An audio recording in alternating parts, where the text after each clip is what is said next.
Well, you guys, it finally happened. We found a strategy with timing and positioning that's so goddamn precise that it took me more than 11 hours of attempts to get a single run where I got it on all 3 laps. This shortcut was so difficult to learn that I basically branded the entire video about being how to do this one thing, and I also put timestamps in the video for this specific strategy so you can get to it quickly. Welcome to part 8 of Basic Training, where we're going to cover everything you need to know about Shy Guy Falls on 150cc. As always, we're going to cover the recommended builds, mushroom strats, and other advanced tips and tricks to help you start mastering the course. We're also going to cover alternate strategies that you can use in place of some of the more complicated parts in the track, as well as shroomless strategies which are going to be more generally applicable to online races. If you find this type of content useful or entertaining, don't forget to drop a like and a comment to let me know. Also, make sure to subscribe and hit the notification bell so that you can stay up to date with my latest videos since I upload a new tutorial every week. Now before we get started, I wanted to give a massive shout out to fellow YouTuber and Twitch streamer Prometheus. He's currently got the number 2 time worldwide for this course, and he's only behind record by a couple hundredths of a second. He provided a ton of useful feedback for this video, so I'd really appreciate it if you could go show him some support too by checking out his YouTube and Twitch channels. I've put the links in the description. Every time I come to a section in the video where he provided some input, I'm gonna put a little icon on the bottom of the screen like this. With all that out of the way, let's take the plunge into Shy Guy Falls. The recommended build for this course is going to be Waluigi with Mr. Scooty, Azure Rollers, and Paper Glider. This build has a ground speed of 3 and acceleration and mini turbo of 4.75. You can replace Scooty with Bitty Buggy to have a build with exactly the same stats, but a slightly different feel for the drifting. You can also go for a slightly faster build by going with Wiggler and Leaf tires. Personally, I found a lot of the strats I'm going to cover in this video easier to execute with Scooty and Bitty Buggy because they build up mini turbo slightly faster, but really you can go with whatever you're comfortable with here. Now let's check out the track. As soon as the course starts, we're already doing some kind of weird stuff here. You'll notice that after getting the startup boost, the first 2 coins we're grabbing are the first one on the outside line and the second one on the inside line. You might be tempted to take the inside of the turn the whole way, but the problem is that the turn is pretty tight, and the positioning on that first coin is such that trying to get it means it's going to set you up for a bad line on the rest of the turn. So what you want to do on all 3 laps is start your first drift slightly outside and build up a super mini turbo. This will allow you to get a little bit of a tighter line on that first turn. Hold the drift until you're just a little bit past the turn, and then release and start your right drift. You don't want to be holding a hard drift angle right away because that will cause you to go into the off-road. Instead, you can either take the entire turn using a soft drift, or else you can neutral drift for a tiny bit of the turn before starting a harder drift angle. It looks straightforward enough, but it will probably take a little bit of practice for you to get it down. Once you build up the Ultra Mini Turbo, release and get ready for the orange boost ramp. You might have the impulse to just trick off it, but if you do that, you're going to have a really hard time hugging the left side of the wall tightly, which is more or less the optimal line here. What you can do instead is counterslide before tricking off the ramp. Countersliding basically refers to just doing a tiny drift without building up a mini turbo, and is kind of an extension of the counter hopping technique. The reason you want to do a counter slide instead of a counter hop is that it allows for more precise alignments to your tricking angle than a counter hop. Now once you do that, ideally you'd like to build up a super mini turbo before the ramp going into the waterfall section. I don't do it because I haven't quite figured out how to get it consistently without flying way off to the side of the track. Anyways, you at least want to get a mini turbo, and then when you trick off the ramp, try to land slightly right of center, because this is basically going to allow you to be hitting orange boost pads throughout the entire waterfall section. On lap 1, it's basically going to go center, right, center, left. Now you might have noticed that I spend the whole waterfall section hopping around like a weirdo. The reason for that is that we're actually going up the waterfall here, meaning that we're going against the flow of the water. Believe it or not, hopping after each of the boost pads actually allows you to carry that forward momentum over the backward flowing water, and this saves a pretty significant amount of time. You can see how much of a difference this makes by checking out this comparison between my Ghost, which does the hops, and a random run I did where I didn't do hops.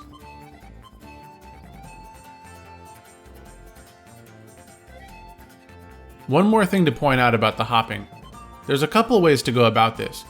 You can either wait to start hopping until you're off the boost panels, that way you're hopping in between panels, or you can try and get what seems to be a frame perfect hop on the very start of the boost panel, which will give you more height. The difference seems to be pretty minimal though, and I wouldn't worry too much about which technique you're actually trying to do. What's more important is that you do the hops in the first place. Once you're past the first part of the waterfall, start a left drift and grab the 2 coins. Build up an ultra mini turbo and release. Wait for maybe half a second or so, and then do a counter hop to the right before starting a left drift. Once you do this, you basically want to immediately start holding right on the joystick, which will allow you to both grab the middle coin and keep a wide drift angle down the waterfall to build up a mini turbo. Once you get that mini turbo, release and immediately start a right drift. I don't have a lot of advice for exactly how you need to be holding the joystick here, because it kind of depends. What you're basically trying to do here is drift in such a way that you can grab the leftmost coin, which you're going to do by releasing the mini turbo and hopping to the left. Now remember that I said when going up the waterfall before that you want to hop to sort of counteract the downward flow of the water? Well, in this part of the waterfall, we actually want to take advantage of the fact that we're going with the water, and we don't really need to be hopping too much here. However, this glider is a very weird glider, and it turns out that releasing the mini turbo and hopping over this little patch of dirt right before the glider is actually faster than just tricking off the glider like usual. That's a big part of the reason why we want to build up this mini turbo in the first place. Once you trick off the glider, you hold back on the joystick just enough to clear the cliff so that you can land on the path above. And now, it's time to get ready for what is probably one of the most difficult things to learn in the entire game. There's a little shortcut here that's honestly pretty hard to notice if you don't already know it's there. Really, the only hint is the 2 stone pillars that you can see off to the right hand side of the track. The intended strategy is just to take a mushroom through the grass, trick off the ramp to get onto the next section of the track, and then get back onto the normal path. But it turns out that you can actually take the first part of this shortcut without using a mushroom. This is called a NISC, or no item shortcut, and honestly, once you actually get a feel for it, it's really not that hard to execute. It's finding the right setup that made this particular shortcut so insanely difficult to learn, so let me break down my approach for you. It all starts with the glider that we talked about before. To quickly recap, after doing the mini turbo and tricking off the glider, hold back on the joystick just enough so that you can land on the top path. Once you land, you want to be close to the left-hand wall of the tunnel so that you can basically go straight off the upcoming ramp. If you're too far to the right, you'll have to start turning left to avoid running into the patch of grass, and that's going to make the NISC much harder to hit. So once you land in the tunnel, go straight and trick off the ramp at the end of the path.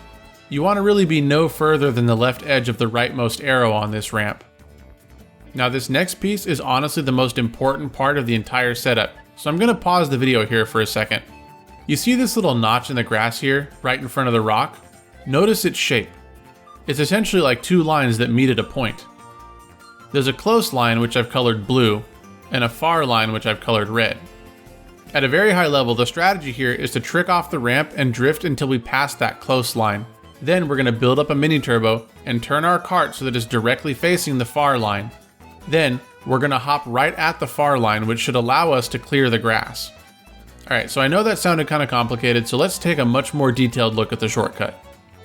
First and foremost, until you land on the ground, do not take your eyes off of that notch. Understand? I'll explain in detail why in just a minute, but suffice to say that you need to know where this notch is relative to your cart, or you're going to have a really hard time executing the shortcut. I know this seems obnoxious, but I'm telling you, do not take your eyes off that notch until after you land. This is very important. So are you paying attention? Good, then let us proceed. Okay, so when we trick off the ramp, we want to make sure that our cart is facing that little notch. If you notice, when coming off the ramp, my cart actually turns just a little bit to the right to make sure that I'm facing the right way. Keep holding right on the joystick along with R or ZR so that when you land, you'll immediately start drifting. Hold a hard right for just a fraction of a second just to make sure that you've got some distance between your cart and the left-hand side of the wall, and also so that you can start building up a mini turbo more quickly. Again though, this is literally like trick and then land left. That's how quick it is. Now once you've gotten to the close line of the notch, you want to start holding a hard right on the joystick again until you're just about to reach the grassy part of the far line of the notch. And then release the mini turbo and do a neutral hop, which is a hop where you're not doing anything with the joystick. What you're looking for here is this bit of dirt that almost looks like a little ramp. Hopping here is most ideal for making sure that you clear the grass. Also, make sure not to be too far to the left when you do the hop, otherwise you'll bonk into the rock or that little stone pillar on the left. I've also found that if you wait until just before you get to the grass and do a hard left on the joystick with your hop instead of a neutral hop, that this can sometimes be more effective than a straight up neutral hop. So in summary, hopping at this specific point, at this specific angle with a neutral or left hop should give you enough speed and height to fully clear the grass and land on top of the ramp. And even though this all sounds really precise, and it is, like I've already mentioned multiple times, the setup is the most important part. If you get the setup down, you drastically increase your chances of getting the shortcut successfully. So let's see how the whole thing looks at 50% speed, starting from the glider. So after tricking off the glider, we're going to try and land on the left-hand side of the track. Trick off the ramp while angling your cart towards that notch and then land in a drift. Start holding left to get your cart going straight up the path, and once you pass the first part of the notch, hold a hard right to make sure that you're directly facing the shortcut. Then, when you build up the mini turbo, release it right on the edge of the path before the shortcut, and neutral hop or left hop to clear the grass. Now let's take a look at this one more time, but this time I'm going to put arrows on the screen so that you can see how the joystick movement looks. A blank circle stands for a neutral position on the joystick.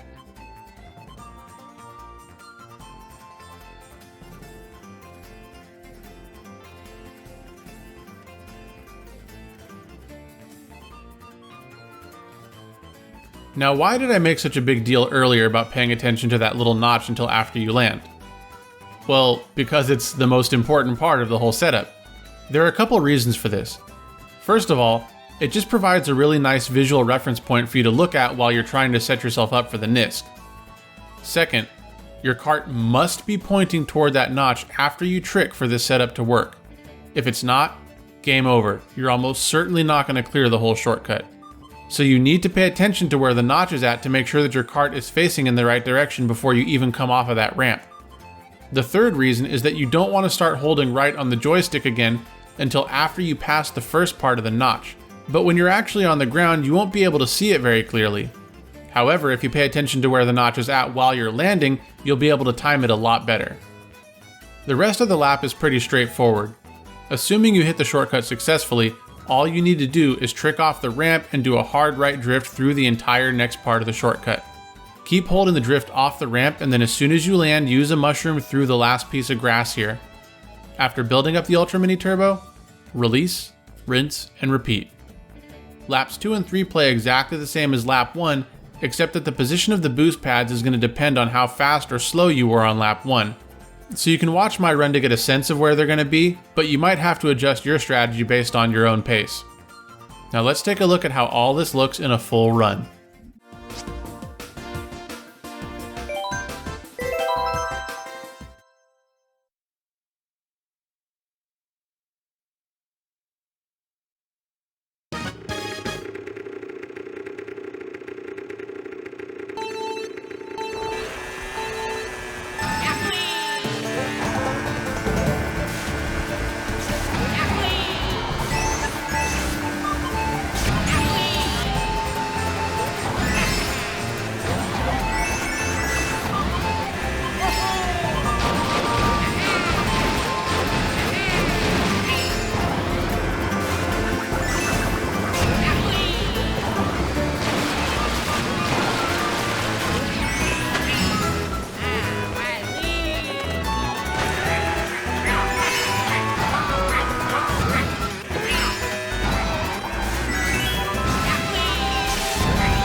One more thing to point out about the NISC at the end of the lap.